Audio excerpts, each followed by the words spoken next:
Hi everyone, and welcome again to my audiovisual channel.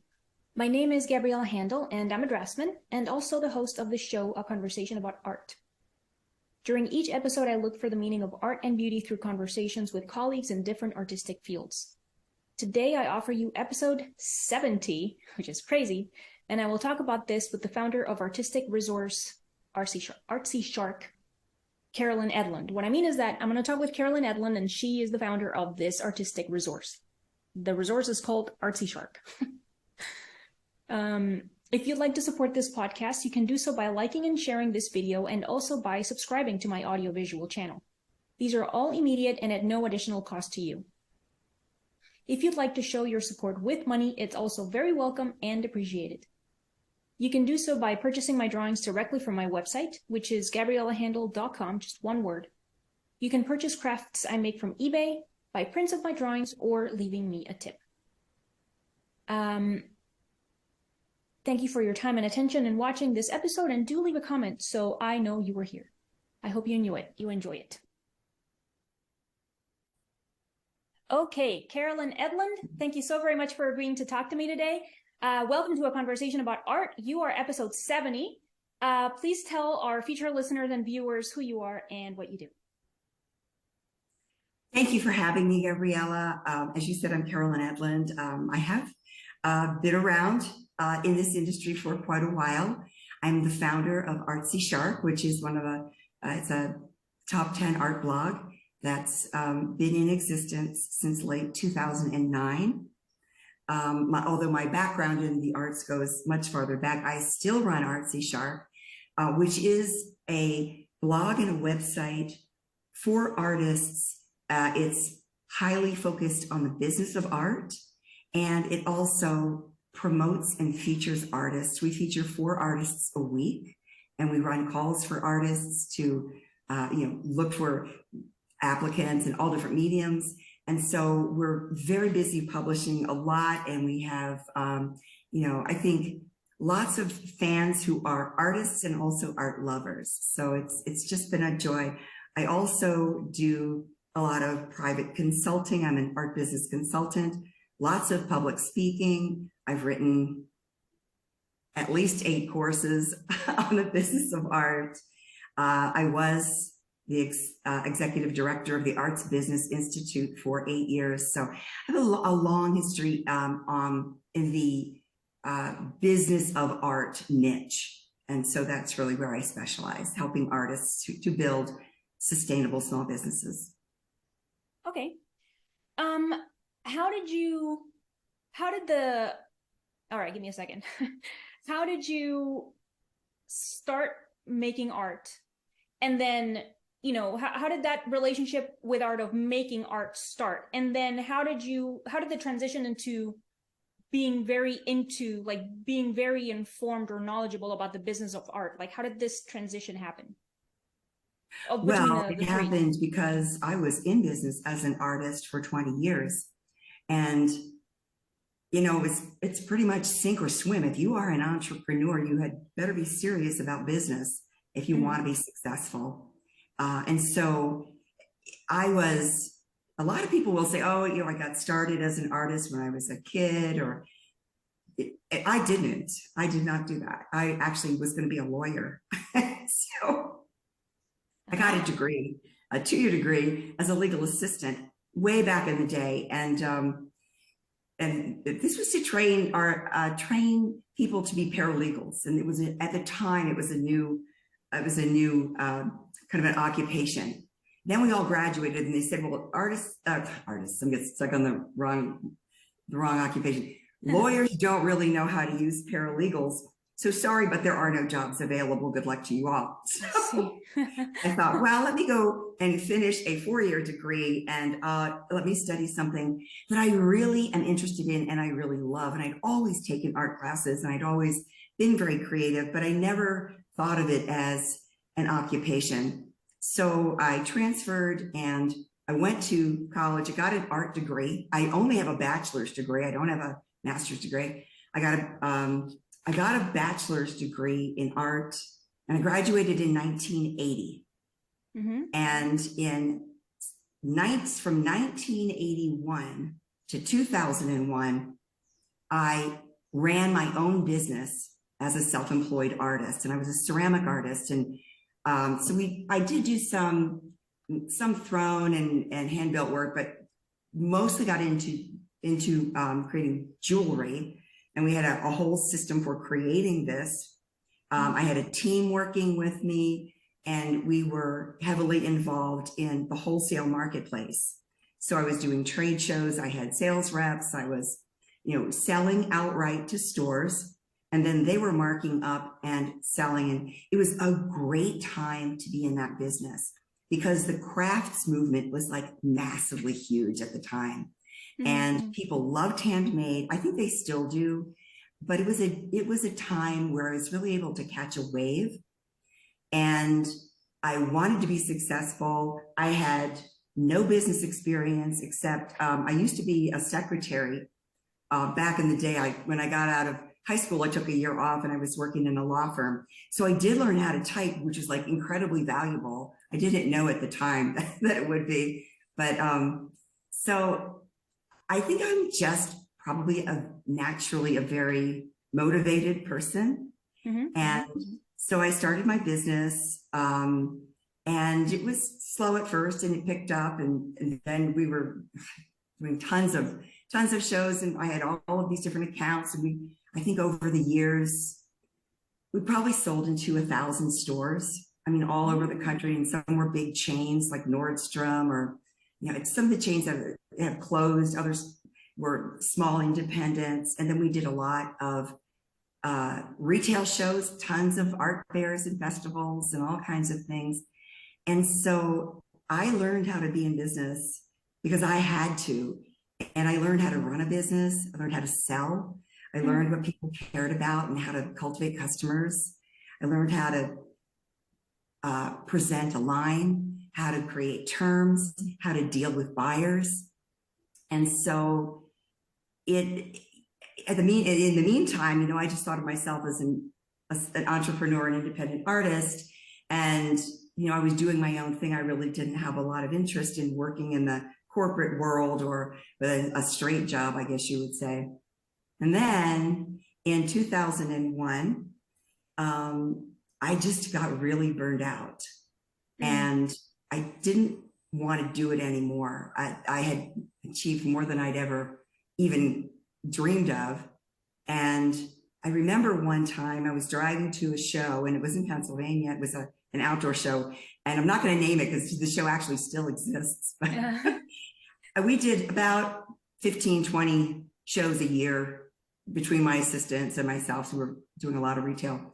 And I had driven a couple of hours to get to the show, to set up. It was in a field, it was outdoors. And I got there and I took a look at, the field, and I just said, I'm so exhausted and I really don't want to do this. And I just don't feel like I can do this. I had never bailed on a show ever. And I turned my car around and I went home, and I spent the weekend with my family instead. And I realized, I'm just kind of done with that. And I just want to move on to something else. It had been 20 years. And so I started to look for a job, and I thought, who's going to hire me? I've just been self-employed all this time. Yeah. And I didn't realize, but I ended up getting a job almost right away. I found a classified ad in the newspaper, and it was for a sales rep for an art publishing company. Mm-hmm. And I went and interviewed with the guy who became my manager, and we had a great conversation. And it turns out that I was perfectly suited because I did understand art, and that I also really knew how to sell because I had to learn. And he hired me, and it turned out to be one of the best jobs I ever had. I loved it. It was for Portal Publications, which was the largest art publisher for the mass market channel in the world.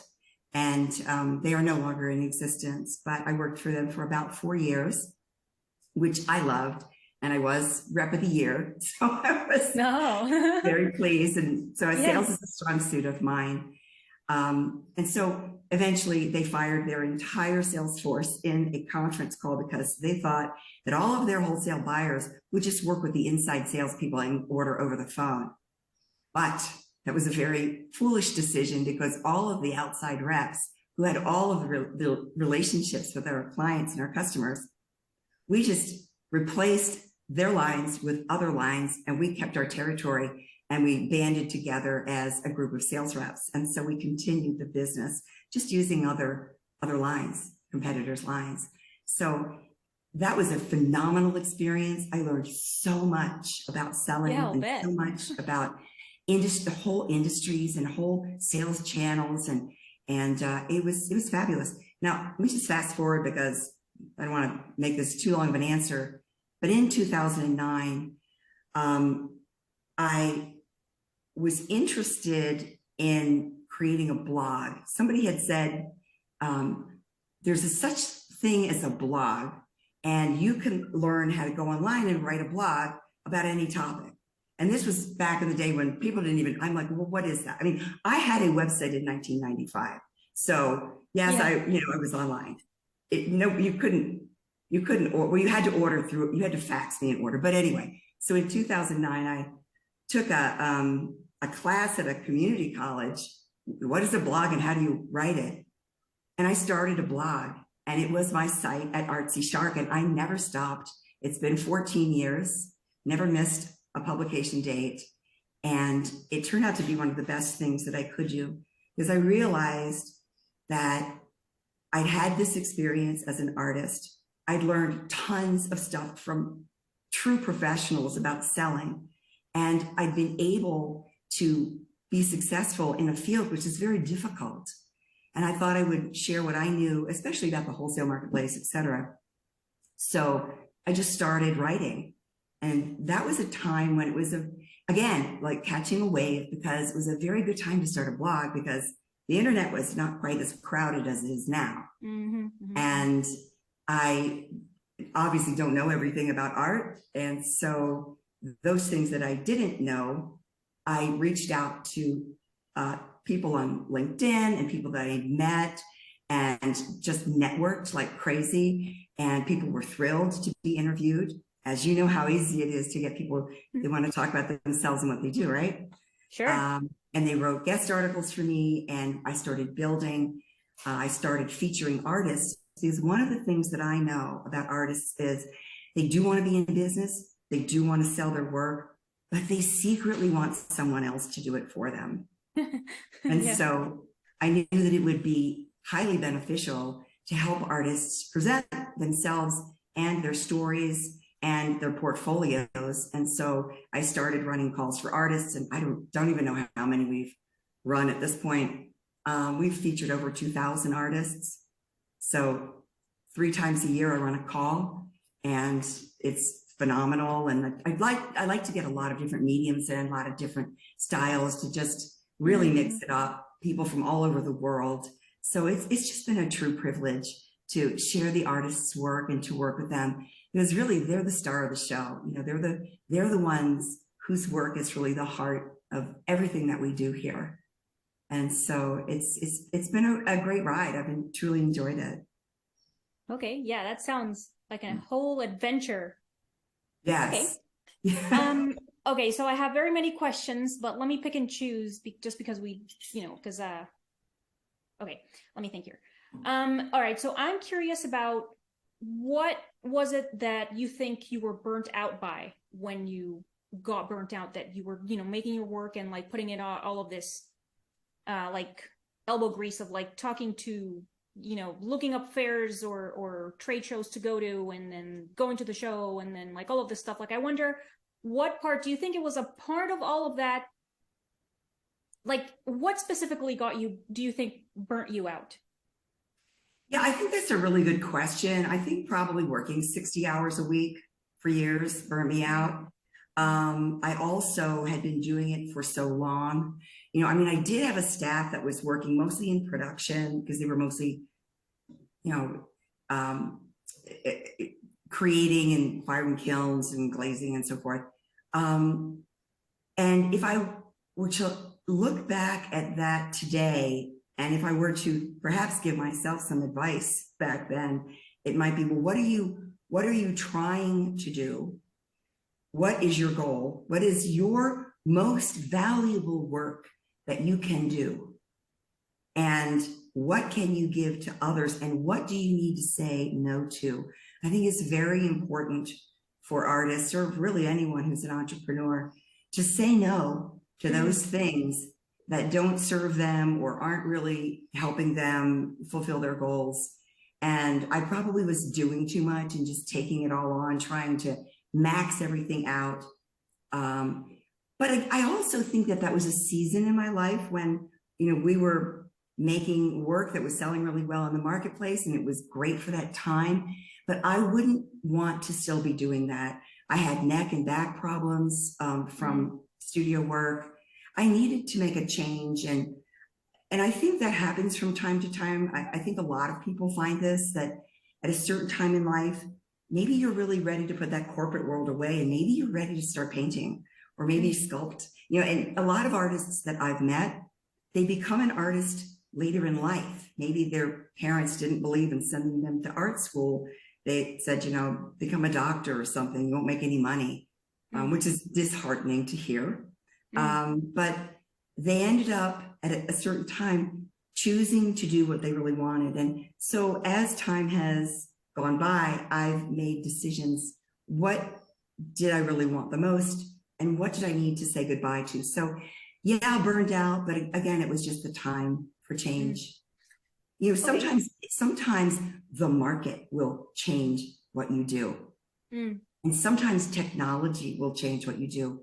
When the internet came in, it collapsed entire industries, and it opened up an enormous portal for any artist who wanted to sell. Yeah. Anyone can be an entrepreneur today, and that's one of the most exciting things for artists. So I think it's a huge opportunity. It really is. Yeah, I agree with you for sure. Okay, so not very many episodes ago, it has been mentioned in the podcast, but I've heard other people saying it about how art and business don't mix. And I don't remember the episode number, but the guest was telling me that this transactional thing about selling one's work is somehow a compromise. And I don't agree with that, but he said this, and it's something that I have heard, and you probably have, especially being in the art business. And I guess I'm curious about what you think on the subject. So he used the term commodification, which is in vogue right now, about commodifying this and commodifying that.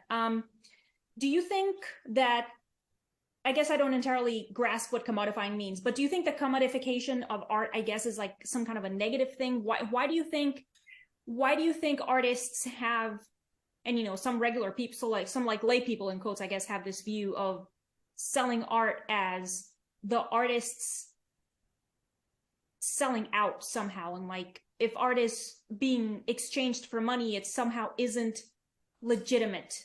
So, like there being money involved somehow removes the legitimacy out of the work. What do you think about that, and why do you think that exists? Well, I've heard people say that before. I also don't agree with that. Look at the great artists in history who were selling their work, and whether it was the Catholic Church who was buying it, or you spoke about Andy Warhol earlier before we started the interview. It's absolutely a great businessman. Salvador Dali, phenomenal businessman. Okay, so I think what is meant by the commodification of art is that art is being made into a commodity. And is that true? Well, there's all kinds of art. Art encompasses an enormous world. And I suppose if you are in a certain frame of mind and in a certain part of the art world, you might feel, why should I compromise my creativity and the way I think about art and what I want to make in order to make it sell? Why should I design for my collectors? I imagine that's what people would be saying. And if you do feel that way, then I think that's perfectly fine because it's a legitimate opinion, in which case you may not be selling your work. Maybe you want to have it in a museum one day, or maybe you don't want to sell, or for whatever reason you feel that way, and that's perfectly fine. It doesn't make it any less art if you don't sell it, or if you do. So for example, when I jury artists, I never ask them, have you ever sold your work? Because that doesn't matter. It's not part of the criteria for jurying them. But I believe most artists disagree with that. I believe that most artists would be thrilled to sell their work, and that they feel that there is great satisfaction in having other people love what they do. I also believe that you do not have to compromise yourself. You may be an artist who's doing something that you truly love, and you can have a great audience of collectors who are crazy about what you make. And artists like this, right? Because I certainly do. And in a perfect world, everything that you make and everything that you love is something that's in demand, right? Because if you look at what sells, if you were to make a Venn diagram, right, 2 circles, what you make and what people want to buy, where they cross over is what you sell. And if those in a perfect world were completely overlapping, then how could you be compromising yourself if people truly appreciated what you made and they were happy to pay for it? So I don't know. I think it's, it's not my opinion. There are people who design for industry. There are people that I know who design their art to be licensed for products. Are they not artists? Well, I disagree with that. They are artists, and they're deliberately making art that's designed for a specific purpose. But there's nothing wrong with that, and there's nothing wrong with being in business. What better way to live as an artist, as someone who is doing what you love and earning a good living doing it, because people want to reward you for that with giving you the ability to make a living. To me, that's the way to go. Yes. No, I for sure agree with you. You're what do they call it? You're singing to the choir. Completely, yeah. Yeah. But I don't discount anyone who doesn't feel the same way. They're entitled to their opinion. And absolutely, yeah, for sure. Yeah, I mean, I guess I just don't quite understand it. I mean, I think it might have something to do with relating the association with the term work and the 9 to 5 and the toil and the cubicle, and then associating that with producing art, as if art doesn't have any kind of discipline or any kind of like driving motivation, because I think that's probably one of the misconceptions that we have about art in the current time, I guess, or for a while now, that there's no such thing as discipline or commitment or work related to art. It's all about feeling, just do what you feel or whatever, something. It's like it has both in there. It has kind of like the whimsy, but it also has like the drive and the commitment and the diligence and all of this stuff. And one of the things that this person that I was the guest in the previous episode said, that it's like that art and business are like oil and water. And I actually was thinking about how, like the tension between two things that supposedly don't mix has the capacity of making really great things. And like you were saying earlier, the internet and all of this technology that we have available to us now allows for such tailored, personalized ways of making business and making money that it's like, how could you not? I mean, I guess that's why I continue to not understand people that don't want to sell their art. It's like, how could you not, devise a way to sell your work or make money with your work in a way that feels meaningful to you? It's like, there has to be a way, of course there's a way, you just have to look for it. Yeah, I totally agree with you. And in fact, one of the things I specialize in is sales channels. So I work with a lot of artists who may, have a body of work, may have some goals or plans, and to look at what they're doing. And if you want to sell your work, where does your art really belong? Where is it appropriate? I mentioned licensing earlier. Most art is not appropriate for licensing. Your art might be appropriate for the corporate market. Maybe it belongs in corporate interiors. So you could work with art consultants, art advisors, interior designers, curators, architects, and so forth. Maybe your work is large sculptural work and it's perfect for a public art venue. Perhaps your art is what you're doing is ideal for commission work because you're doing portraiture or something like that, where you want to work closely with the client to help them, get the best possible portrait of a family member or of their pet or whatever. Is there anything wrong with that? I'm willing to say that although some people may be unhappy about business, they think it doesn't work. I know many, many artists in business, and I think artists work harder than almost anyone else. You talked about, they think there's no discipline. I think artists are the hardest working people I know. I was working 60 hours at least back, when I had my studio, and you cannot just create on demand. You can't just make great work, all of a sudden start 9 o'clock Monday morning and make some great art. It doesn't work that way. However, once you kind of get to know your art and the business that you are in, because the business part of your job, if you are a self-employed artist who's serious about making a living doing it, it's going to be between 30 and 50% of your time. It is a big commitment. It is a massive commitment. So maybe if you're having difficulty in the studio, you're going to be doing some research online, or you're looking for some leads in a certain way, or you're looking for opportunities, or you're redesigning your website, or whatever it is, that's going to be on the business side of things. So yeah, I think it absolutely can be done. I mean, I know I've met thousands of people through the years. I've certainly worked with thousands of artists between the consulting and all the speaking and all the conferences and workshops. There are a massive number of people who are interested in business, and art schools are as well. They want their students to hear about this. So again, I think it's a hardworking group of people, and probably the nicest community of people that I've ever met as well. Yes, indeed. Okay. All right. So, okay, Mrs. Edlund, then what is art in your opinion? Well, again, it's such a massive subject. I think when you really get down to it, I think a lot of people might answer that question by saying, why do we make art?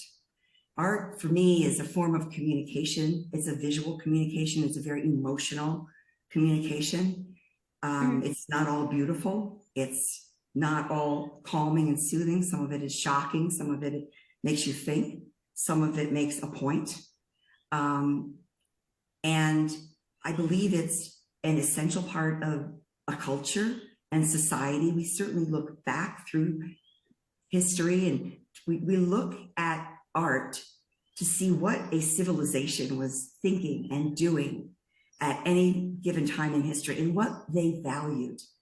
So we can look at, Romans, architecture, or Greek sculpture, or we can look at cave drawings. I mean, art has been with us forever, and the urge to create has been with us forever. I had an artist the other day said to me that the reason that she makes art is that she wants to convey a joyful interpretation of God's creativity.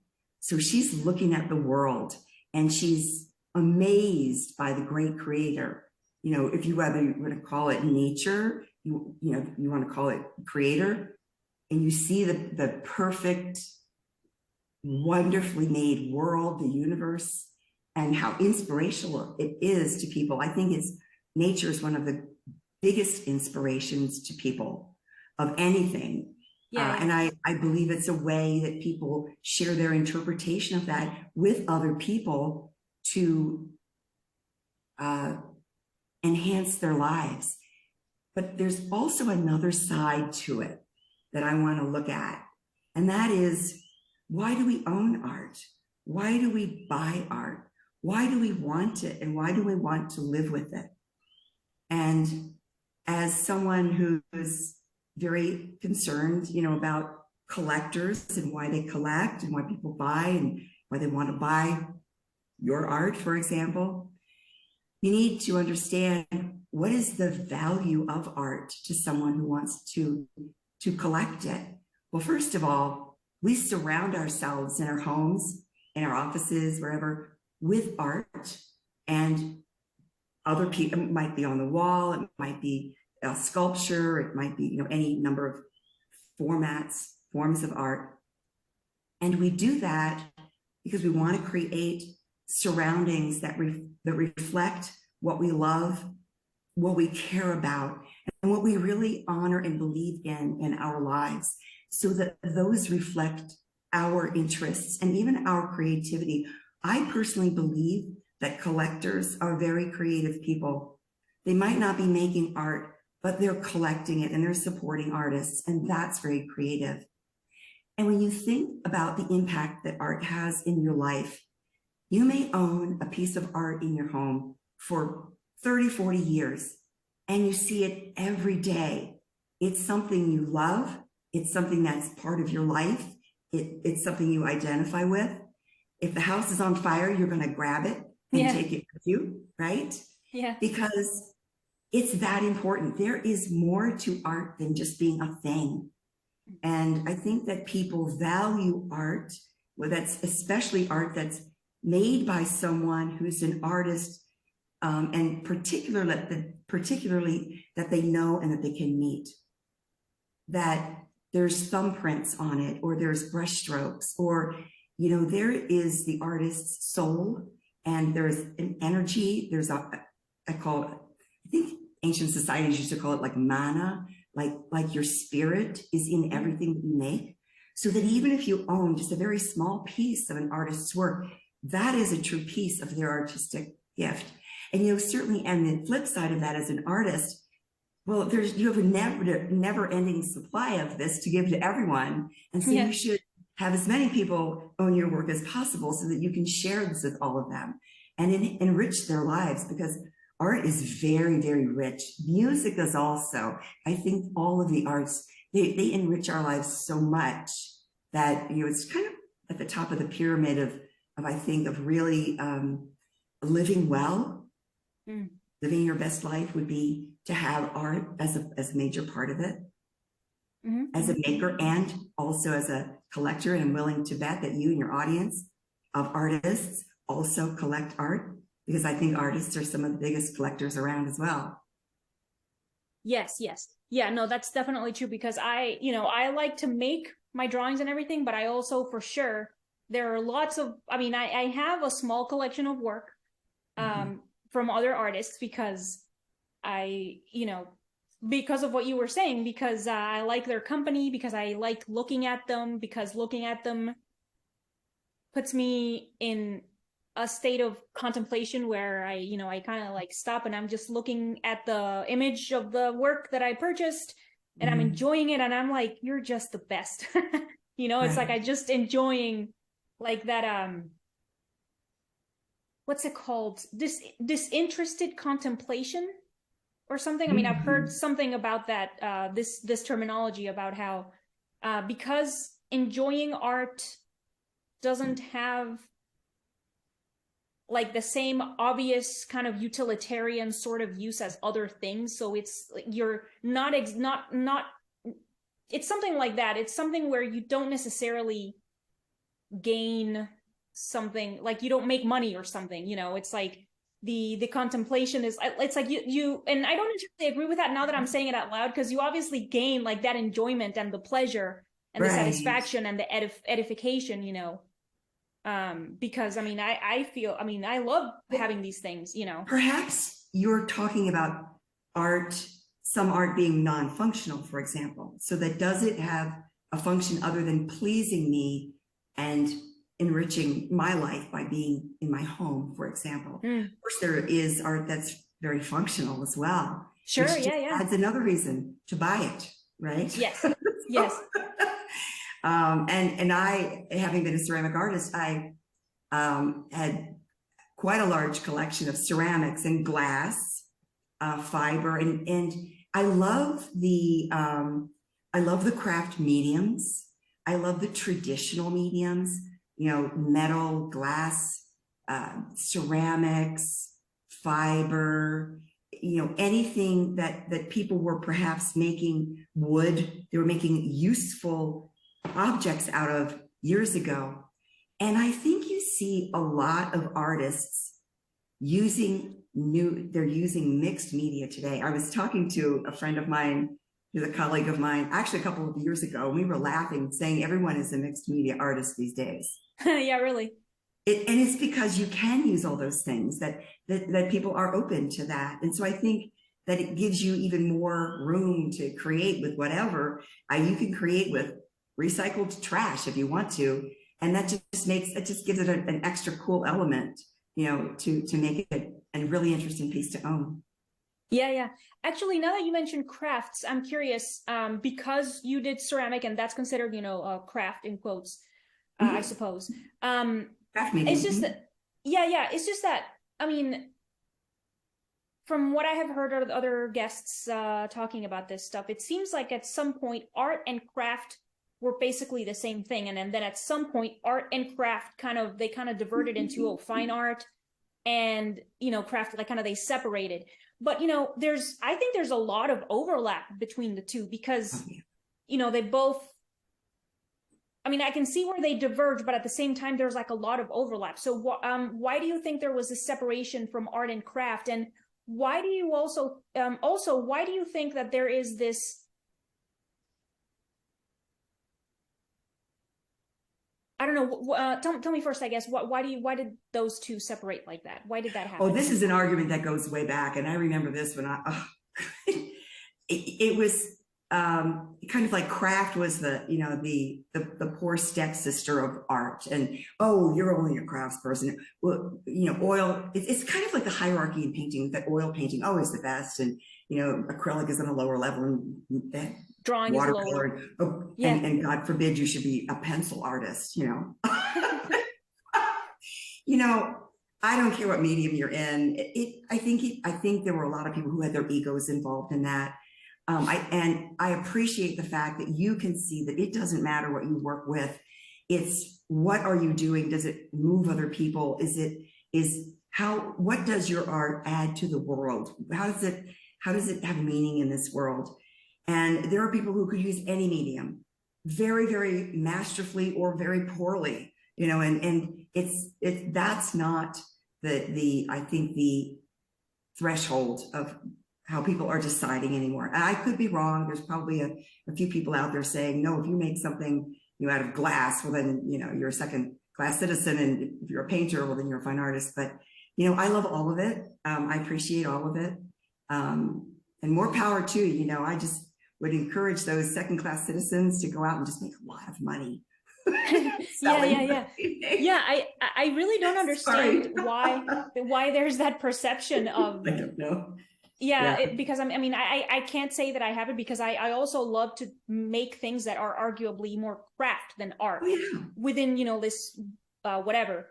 And I don't understand why it's viewed somehow as some kind of a lesser thing. And it's funny what you said about the hierarchy, with oil painting being like at the top. And then I said drawing, because drawing is kind of farther down. It's like, maybe it's like just, like just above pastel or something. You said, right? Because you said pastel. Oh, I think below.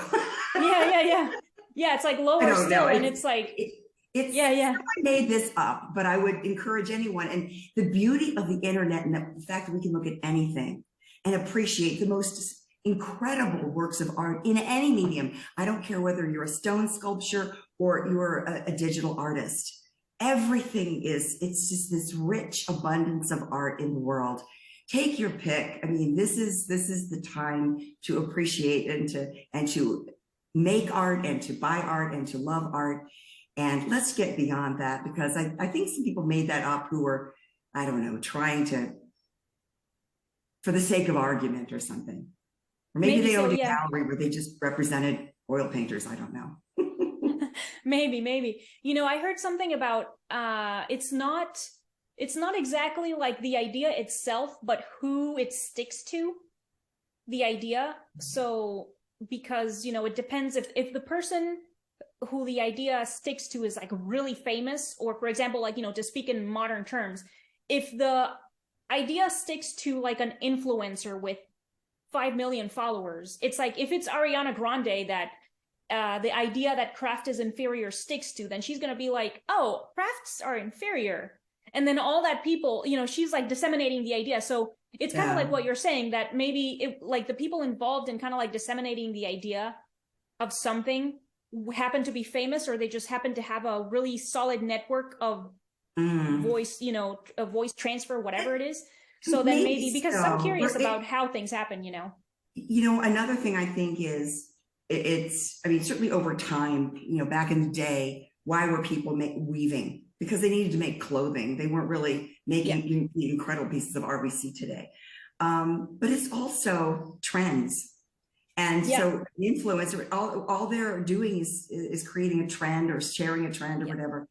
And trends are always, changing and just, I'm sure just through your own lifetime and your experience as an artist, oh, this is hot. And then, oh no, that is, or who's doing this? And, figurative art is really hot now. And this is out and this, well, okay, but that's Yeah. fine. Trends come and go, but truly, I think that people who love and appreciate art, they're going to buy what they like and what they appreciate. And there's Yes. enough Yes. information out there for you to appreciate any kind of art, no matter how obscure. So, Yes. so Yeah. it's a good thing. Yeah, I like that a lot. And it reminds me of what you said earlier about how art is a record of history, because it's like the record that we're leaving for maybe the past 20 years to now. Okay, maybe not that long ago, maybe like the last 10 years to now, and what it's like the record that we're leaving is like insane in terms, and it's really consonant with the amount of information. I mean, yeah, the amount of information, but how quickly it's being disseminated and how so many people have access to all of that information, more access, so that's a Right. really, yeah. Yeah, I think that when, in the future times when they look back at this period, what is the art? What does that say about the conversations in our culture? What does that say about what people really valued?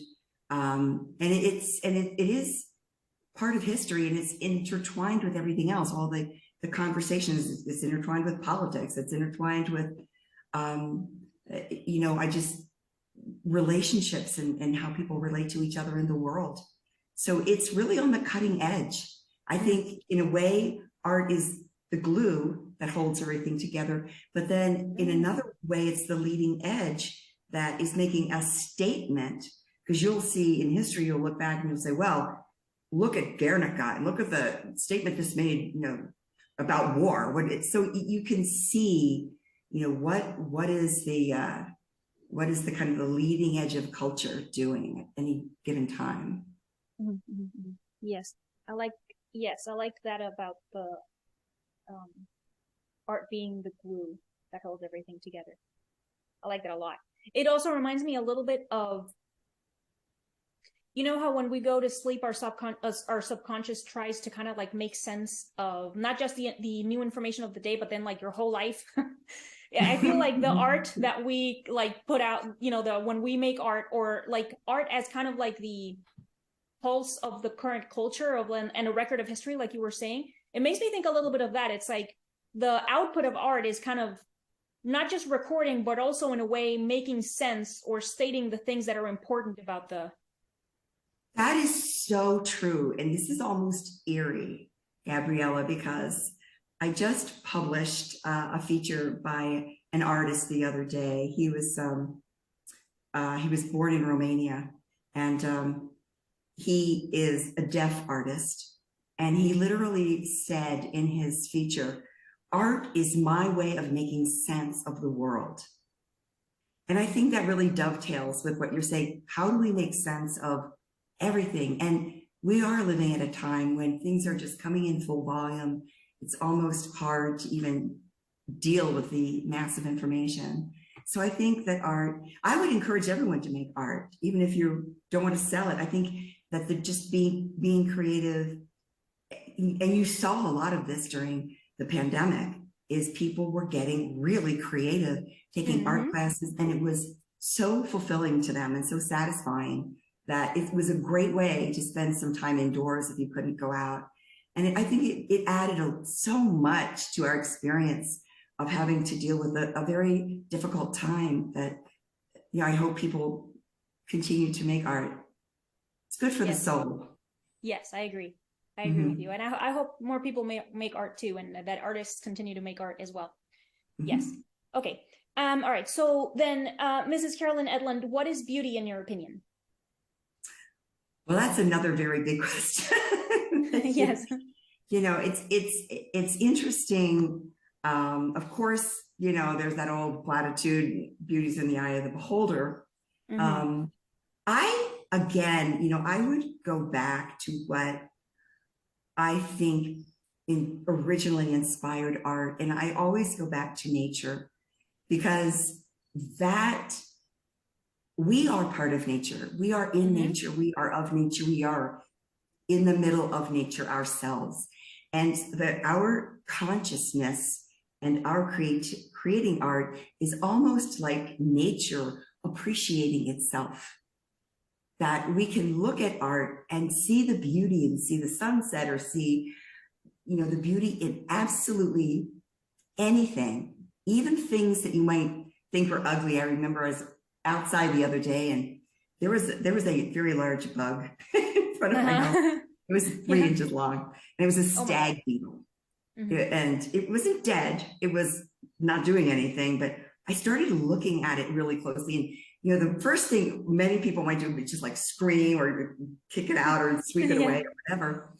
But it was truly amazingly made, wonderfully made. This creature that had this incredible body, and the wings and the legs and the face, and how neat nature created it. And it was perfectly made for its purpose on Earth, as we all are.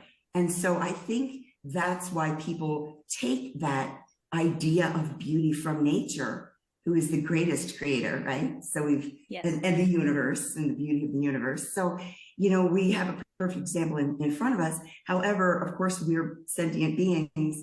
We can appreciate things that are abstract, or we could appreciate something that's totally man-made, something that's artificially generated, and still understand, why does this move me? And does this reach me emotionally? Again, it's right back to why collectors collect, because they perceive a work of art that is meaningful to them, because it reflects what they care about, what's important to them, and how they want to live their lives. And so I think we see beauty, and we want to see beauty, we want to create beauty, and we want to share that with each other. And so it's a very noble way of making art, is to share that beauty and to help others enjoy it, I think. Yes. Okay. I like that a lot. I especially enjoyed the part about making art is nature appreciating itself. I really like that a lot. So then do you think that art and beauty are kind of, like irrevocably they just go hand in hand? No, because you could make art that was quite shocking or actually disturbing. And here's a quick story. I'll just take 1 minute. I had an artist I was working with at one time, and he was an oil painter, and his subject was drug addiction. And it's a very important subject to create art about. Maybe it could be in an exhibition. It was very saddening. It was the images were disturbing, needles and dead bodies and so forth. So you would not say that it was, you could appreciate his ability at creating and his talent at creating, but I think the message of it was not for you to appreciate the beauty, but for you to get a very distinct message from it. And therefore, because this artist wanted to sell, he was having problems, because people don't want to hang that in their home. They want something in their lives that is more beautiful. Maybe we'll just say that word because calming or more self up or more uplifting. But those other types of art that tell us about the climate that's failing, or I know an artist who paints very graphic paintings about animals being killed for food because she feels very strongly about that. So those aren't beautiful, and they're not inextricably combined with it, because art can be very hard hitting, and I think that that's important as well. And so the reasons for owning it or making it may be very different, and those are important because that's a message that people need to see. Yeah, okay. Yeah, I was thinking about or I often think, all right, give me a second. Because for example, like this bug that you were talking about outside of your house, you said it was dead though, right? It was almost dead. Yeah, okay. So because yeah, for sure death has been associated not just with beauty, but well, as with nature and everything. Yes. And death is arguably, lots of people think it's they think it's sad. They think it's like, oh, I lost my mom or whatever it is. And so like they have like this negative association with it. A life ends and all of this. But at the same time, it has many positive or very potentially positive things, in the sense that, for example, in the case of the bug, or in the case of a person as well, lives end, but other lives begin. Right. And there's like this whole kind of like circle of beginning and ending when it comes to life. And for example, visually, like in the case of the bug, for example, because I agree with you, like I'm not a big entomologist person or anything, but when a bug is dead and I happen upon it on the street or something, it's like I'm like looking at it, and it's like, the little parts, little joints, and the little patterns on the little wings or their little bodies and this stuff. And it's, when you're looking at a tree or a flower or a dead insect or whatever it is, it's like it's infinite, in the sense that the amount of detail that you can derive from it and that you can contemplate and enjoy in the making of the critter or of the tree or whatever is like, it's kind of amazing to look at. And it's indeed, nature is the greatest creator, and in a way it's we're trying to emulate, artists are trying to emulate like that preciousness, like that thoughtfulness, that amount of attention to detail that Mother Nature has when we make our own things. And in terms of looking at work that depicts like ugly things, because not just modern artists, but there's Goya, there's Picasso, the Guernica that you said just now, there's Kath Kollwitz, who drew these people that were just suffering. I don't remember what it was, like First World War, Second War, I don't remember which one, but she was depicting these people in her etchings. And she has this specific drawing that I find very moving of, it's called Mother Holding a Dead Child. And I agree a lot with you about how those things are not, it's not a positive image necessarily. But I think when somebody says that beauty can be found in that, I think they're talking about perhaps the person's, I've been musing about a little bit about this recently, about how perhaps they might be talking about like the technical skill, like the ability and the accuracy and the efficiency of the artist in depicting that information. And I think of depicting that information accurately, because for example, in the case of the mother with the dead child, it's like the mother's in the drawing, the mother's gesture, it's like she's holding, because she's kind of sitting in like a half lotus position on the floor, and she's kind of holding the child with her arms, but she kind of also with like her legs kind of, so she's kind of trying to envelop her kid. So it's like depicting that accurately, like that despair, it's like it's like that. I can't deny that I find that I admire that, and like the limpness of the kids, like, so I think if there's some pleasure to be derived from that imagery, even if the imagery itself isn't uplifting or positive, it's like, I think something can be found in the skill of the artist, like the technical skill. What do you think about that? Yeah, and also just the humanness. I mean, because this is a real situation. It Yeah, for could, sure. a child could die, and Absolutely. Yeah. people relate to that. They depict this, and it's part of life. And it's not that they're trying to make people happy by looking at it, but I think it's a very moving piece. I mean, there's certainly many pieces, and there's religious pieces, and there's art is made to reach people emotionally. You want some kind of a reaction. And that's why people appreciate and enjoy art. If they have no response to it, they probably won't even look at it. But I think that when we do express, as you said, the cycle of life and what's the richness of life, and part of that is death. But there are many people who've experienced that, and I think it would be very moving to people. So yeah, artists visually talk about everything in life, and it's important.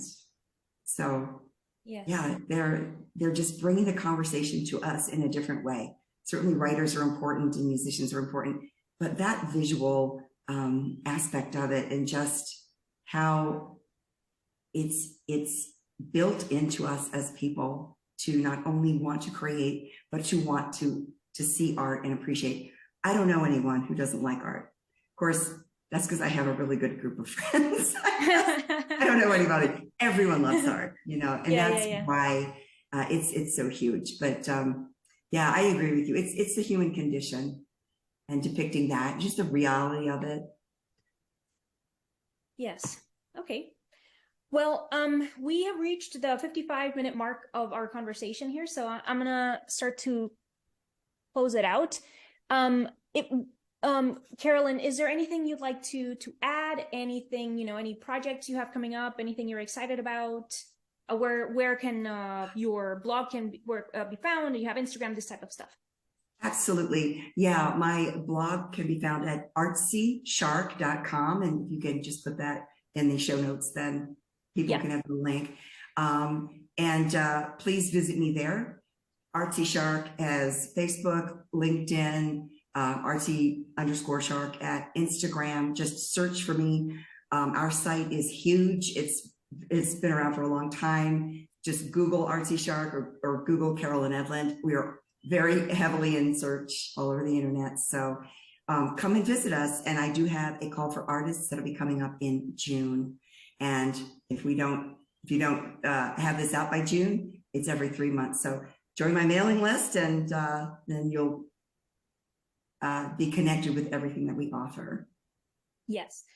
And I guess I want to say that I'm subscribed to the Artsy Shark newsletter, and I find the directory of different resources to be the directories of different resources for artists to be really, really good. And it's like, Carolyn didn't pay me to do this or anything. It's like, I'm actually subscribed, and I've seen, I've scrolled, what was it? I was looking, I think, at the websites through which to sell art. Yeah, 250 it's plus. Like, yeah, it's like I was scrolling and scrolling, and it was like, there's so many, it's really great. It is the biggest directory of its kind on the internet, and it's completely free to use. Yeah, that's awesome. Okay. Yeah, nice job. Nicely done. My pleasure. Yeah. So, all right. So then, well, thank you everyone for watching and listening. A special thanks to my guest, Carolyn, for agreeing to talk to me and for her time. If you'd like to support Carolyn, my podcast, myself, or all three, all corresponding links will be in the caption. And make sure you like this video and leave a comment so we know you were with us. Also, remember to subscribe to my audiovisual channel. So thank you, everyone. Thank you. Bye. Thank you.